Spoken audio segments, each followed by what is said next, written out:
Hey, this is JP with Central Idaho Mountain Weather. It's July 19th, 2024. Looking at the fire from Bora Peak yesterday, almost at the trailhead. Been having a busy couple of days of guiding, so I'll try to get you as much information as I can. And appreciate all the donations coming in, really helping me keep up with the late nights and early mornings of these recordings. Looking at today, we have scattered thunder showers in the afternoon. Areas of smoke continue for the next few days. Highs are going to be in the lower 90s. And there's an upper level ridge that's going to strengthen today with northwest winds. Isolated thunder showers for Saturday afternoon. Highs in the lower 90s, northwest flow. So we're going to have a wind shift from the primarily west winds that we've been having to more north. Even Saturday night, it might shift. What do you think? Friday tonight might actually shift to the northwest for a second. Northeast, and that hasn't happened yet.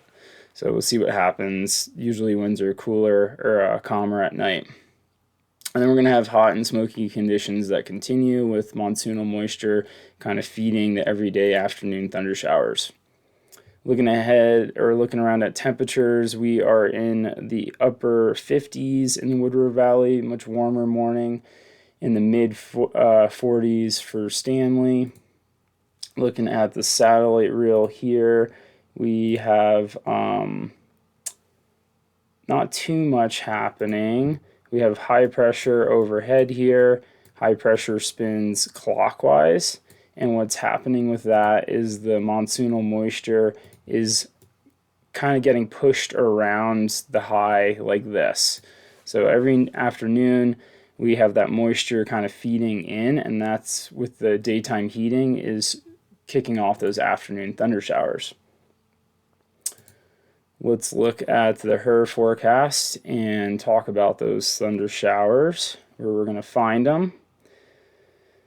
All right, so they start popping up around 1 o'clock to 2 o'clock. It's mostly going to be Galena Pass and south and pick up as they go further to the southeast. You can see Wood River Valley is going to have some boomers late in the day. Pretty much in the middle of the valley. So most of the activity is going to be Galena Pass to Wood River side. Tomorrow there's even less chance or less widespread activity. You can see they pick up later in the afternoon and they're kind of over towards the Soldier Mountains. So not crazy amount. We are going to be in the 30 to 40% chance of getting some thunder. Okay, and now I want to flip it to the Bench Lake fire. Let's see, currently, so the IR infrared that they've been hitting us with every morning, they have gone to level 5 in the nation, which means that the resources are really strapped thin. So we might not be getting these flyovers as much. This was from yesterday morning, Thursday morning. So you can see most of the activity was kind of on the northwest side, heading down into Fishhook Creek. There is some spotty fires on the south side. They were doing some backburn operations that were successful on Wednesday, down here towards Redfish. All right, let me zoom out and show some other things. So yesterday's operations, they were building hand lines on the north side in Fishhook Creek. So all these H's are hand lines. This might be mislabeled, as usually they build hand lines or dozers. I don't think they're bringing dozers into that terrain. It's pretty wet and marshy. Fishhook Yurt is right here where they have a heli base for dropping off people and resupplying. So they're fortifying this line here and they might even do another back burn if it makes sense. But they're fortifying this line here to prevent the spread going over towards the Fishhook Valley and then maybe being able to kind of come backwards towards Redfish. So they're really just trying to fortify that line there. See if they have any latest IR. No. Okay. Let's look at one other thing. So we have a new closure map that they put up yesterday.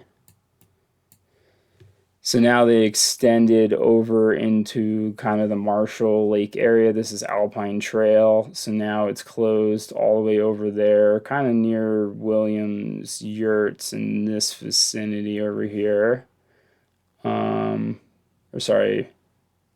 Williams is over here more.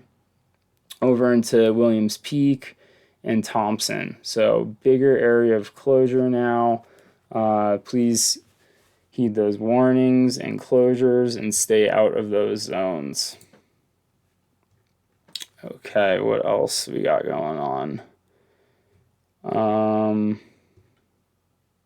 Yeah, it looks like the community meeting was pretty successful and lots of people showed up. They've been transporting crews over on the boats, and yeah, this is actually an interesting thing I wanted to show you.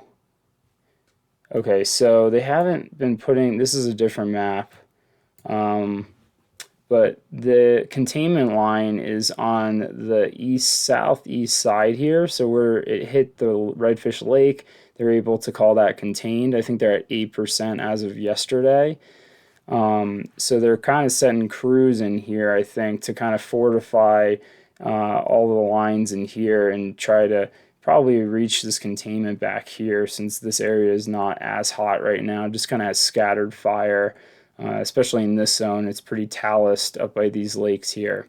So most of the main growth is kind of happening up here. We're going to have west winds today, and then shifting to north, so that should help backing with the fire to be backing and slow the progression of it, along with those hand lines that they're putting in. So let's hope that the resources stay here enough to keep the fire getting smaller. All right, I'll check back in later.